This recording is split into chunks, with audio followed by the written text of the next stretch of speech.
आतंकी हाफिज सईद ने फिर भारत के खिलाफ जहर उगला है, लेकिन इस बार उसने अपने नेताओं पर भी निशाना साधा है। हाफिज सईद ने कहा कि अब लग रहा है कि कश्मीर का मुद्दा उठाना पाकिस्तान को महंगा पड़ रहा है। पाकिस्तान के नेता भी परेशान हैं कि भारत ने उन्हें अलग थलग कर दिया है, लेकिन अलग थलग होना किसे कहते हैं ये भारत को उस दिन पता चलेगा जब उसके टुकड़े होंगे।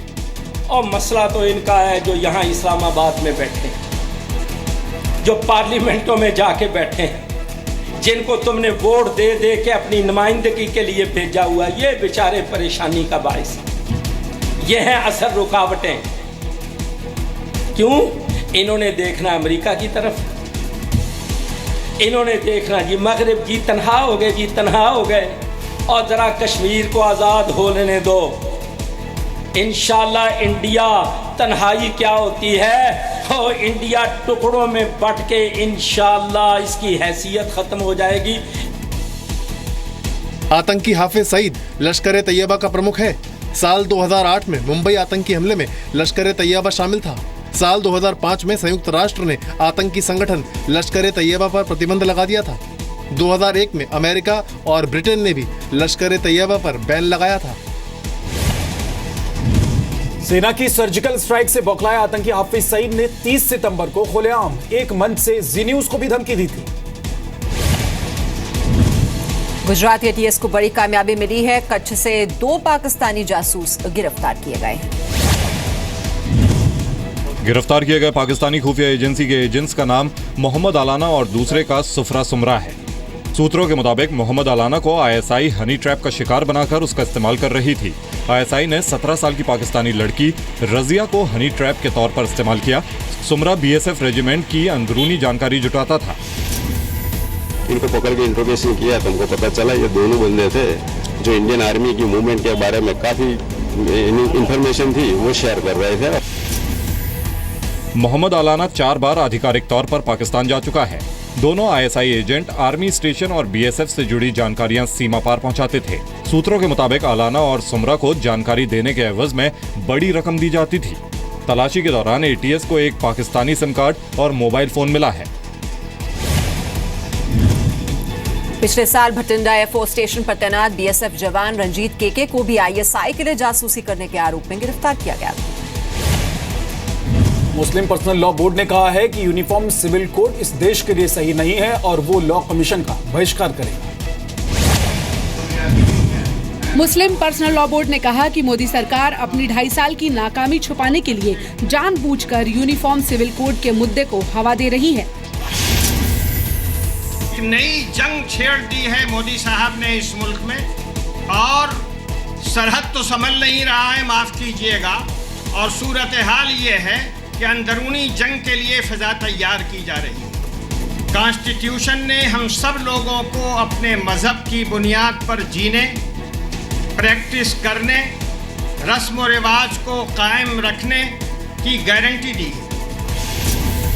ये कुछ ऐसे लोग हैं जिनकी जो विचारधारा है वो पितृसत्ता से भरी विचारधारा है, और वो विचारधारा वो पूरे कम्युनिटी के नाम से थोप रहे हैं। मुस्लिम पर्सनल लॉ बोर्ड का कहना है कि ट्रिपल तलाक को खत्म किया गया तो पत्नी से छुटकारा पाने के लिए उसकी हत्या की आशंका है। तलाक का मामला अदालत में जाने से महिला के चरित्र पर सवाल उठेगा। अदालत की कार्रवाई से महिला की फिर से शादी होने की उम्मीदों को चोट पहुंचेगी। शादी, तलाक और बहुविवाह प्रथा मुस्लिमों के धार्मिक सांस्कृतिक अधिकारों में शामिल है। बहुविवाह प्रथा सामाजिक जरूरत है और महिलाओं के लिए अच्छी है। मुस्लिम पर्सनल लॉ बोर्ड ने कहा है कि मोदी सरकार जिस अमेरिका की नीतियों की नकल कर रही है वहां भी यूनिफॉर्म सिविल कोड लागू नहीं है। All India Muslim personal law board के बयान के बाद विपक्ष ने मोदी सरकार को घेरा है। लॉ कमीशन ने यूनिफॉर्म सिविल कोड लागू करने को लेकर जिन 16 सवालों के जरिए देश की राय मांगी है, उस पर मुस्लिम पर्सनल लॉ बोर्ड की आपत्ति के बाद राजनीतिक दलों ने प्रतिक्रियाएं दी हैं। भारत की जो सरकार है और भारत का जो कानून है उसके तहत लॉ कमीशन अपना ओपिनियन लेगा, सबसे बातचीत करके, और वो सुप्रीम कोर्ट के अधीन रखेगा। सुप्रीम कोर्ट उस पर फाइनल निर्णय करेगा। हमारी पार्टी MIM ने फैसला लिया है कि लॉ कमीशन का जो क्वेश्चनियर है हम उसका ज़रूर जवाब देंगे। जमीयत उलेमाए हिंद के महासचिव महमूद मदनी ने कहा कि हिंदुस्तान में यूनिफॉर्म सिविल कोड लागू किया जाना मुमकिन नहीं है। धर्मों के विरुद्ध अधर्मियों का षड्यंत्र है, इसको हम कामयाब नहीं। इससे हमारे शरीयत के मामले से क्या मतलब है? सरकार देश चला रही है। यूनिफॉर्म सिविल कोड में कौन से विषय शामिल किए जाने चाहिए? यूनिफॉर्म सिविल कोड लागू होने से लैंगिक समानता आएगी? क्या बहुविवाह प्रथा पर पाबंदी लगाई जानी चाहिए? क्या यूनिफॉर्म सिविल कोड की व्यवस्था वैकल्पिक होनी चाहिए? क्या 3 तलाक प्रथा को खत्म किया जाना चाहिए? हिंदू महिलाओं को संपत्ति अधिकार बेहतर ढंग से दिलाए जाने के लिए प्रयास किए जाने चाहिए। सभी धर्मों में तलाक के लिए एक जैसे आधार होने चाहिए। लॉ कमीशन ने 7 अक्टूबर को लोगों से राय मांगी थी। 45 दिनों तक ये राय दी जा सकती है। केरल बंद के दौरान आज बीजेपी कार्यकर्ताओं ने जगह जगह विरोध प्रदर्शन किया। कुन्नूर में कार्यकर्ता की हत्या के विरोध में बीजेपी ने बंद बुलाया था। तिरुवनंतपुरम में बीजेपी कार्यकर्ताओं ने सेक्रेटेरिएट के बाहर प्रदर्शन किया। बीजेपी हत्या की सीबीआई जांच की मांग कर रही है। बीजेपी सीपीएम पर और सीपीएम आरएसएस पर हत्या के आरोप लगा रही है।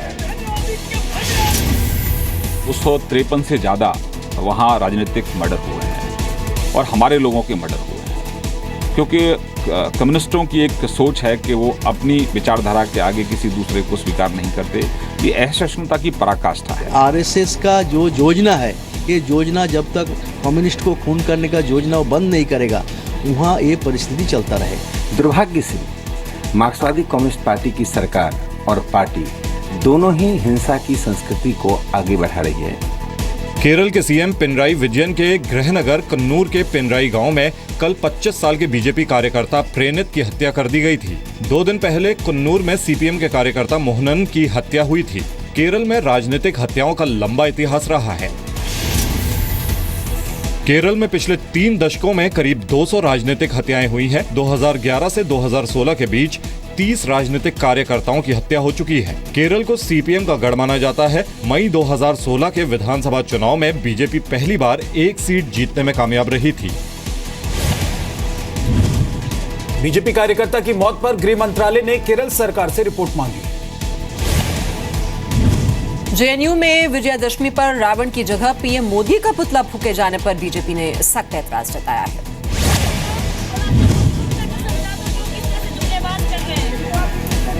तस्वीरें दशहरा के दिन की हैं। जेएनयू में एनएसयूआई कार्यकर्ताओं ने पीएम मोदी का पुतला फूका और वीडियो सोशल मीडिया पर पोस्ट कर दिया। एनएसयूआई समर्थक छात्रों ने रावण की जगह 10 सिरों पर पीएम मोदी, अमित शाह, नाथुराम गोडसे, बाबा रामदेव, योगी आदित्यनाथ, साक्षी महाराज, साध्वी प्राची, जेएनयू के वीसी आसाराम की तस्वीरें लगाकर पुतला फूका था। ये प्रधानमंत्री का पुतला न कोई पहली बार जल रहा है न अंतिम बार जल रहा है। ये छात्रों ने किया है, कोई हमारी पार्टी का नहीं। ये छात्रों का मसला है। छात्रों से मिले, पूछे क्या समस्या है। मुझे लगता है कि बीजेपी देखे उसके पहले उनके वरिष्ठ नेताओं को देखना चाहिए कि उनके विद्यार्थी संगठन उनका क्या कर रहा है। देश के अंदर अगर राजनीति की दिशा मोड़ना है तो बात अलग है, नहीं तो बर्दाश्त करने वाली बात नहीं है ये। एनएसयूआई ने एक स्टेटमेंट भी जारी किया और पुतला दहन को सही बताया। फरवरी 2016 में जेएनयू में संसद पर हमले के दोषी अफजल गुरु के समर्थन में नारेबाजी हुई। प्रदर्शनकारी छात्रों ने जेएनयू में भारत विरोधी नारेबाजी भी की। इस मामले में जेएनयू स्टूडेंट यूनियन के पूर्व अध्यक्ष कन्हैया कुमार के खिलाफ देशद्रोह का केस दर्ज किया गया था।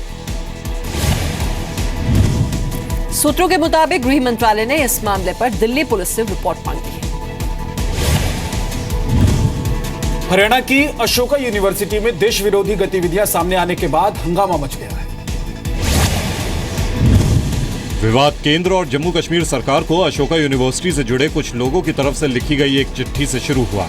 चिट्ठी में आतंकी बुरहान वानी की मौत को एक्स्ट्रा जुडिशियल किलिंग बताया गया और मांग की गई है कि कश्मीर से सेना को हटाया जाए।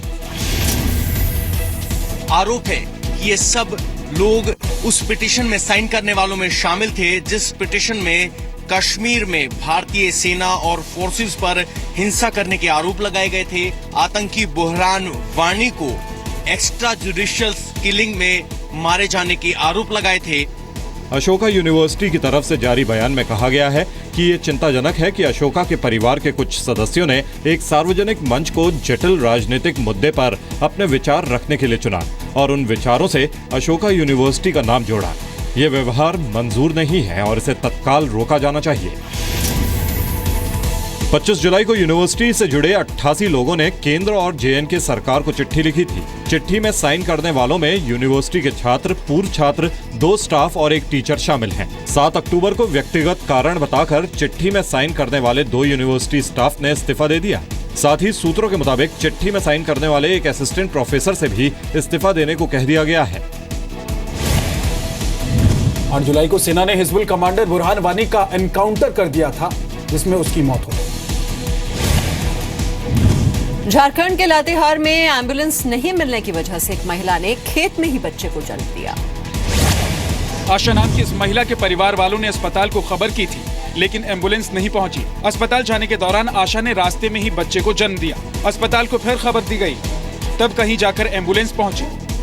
यहाँ पर मर जैतो से देखा ले जहाँ गोतनी नैनी हूँ तो गोतनी नैनी तो कोई नहीं आये थे। जान रही थी कि हमारा बच्चा पैदा होगा, उसके बाद वो खेत में गई, अस्पताल में नहीं आई। वहाँ कोई सहिया नहीं है। देश में 27% लोगों की सही इलाज न मिलने की वजह से मौत हो जाती है। भारत में 1681 लोगों पर सिर्फ एक ही डॉक्टर है। देश में 8% स्वास्थ्य केंद्रों में एक भी डॉक्टर नहीं है, जबकि 80% से ज्यादा कम्युनिटी हेल्थ सेंटर में कोई सर्जन नहीं है। भारत में अभी 7,50,000 डॉक्टरों की कमी है। देश के हर नागरिक को जो मौलिक अधिकार मिलते हैं, उनमें इलाज का अधिकार भी है। आइए अब आपको बता देते हैं कि मरीज के तौर पर एक नागरिक का क्या हक है। सुप्रीम कोर्ट ने इलाज के अधिकार को मौलिक अधिकार माना है। संविधान में भी इलाज के अधिकार का जिक्र है। संविधान के आर्टिकल 42 और 47 में इलाज के अधिकार की बात कही गई है। आर्टिकल 47 में कहा गया है कि लोगों के स्वास्थ्य को सुधारने की जिम्मेदारी राज्य की है और स्वास्थ्य सेवाओं को बेहतर करने की जिम्मेदारी राज्य की है। आर्टिकल 47 में सरकारी अस्पताल मरीज को इलाज नहीं दे पाता तो ये मरीज के जीने के अधिकार का उल्लंघन है।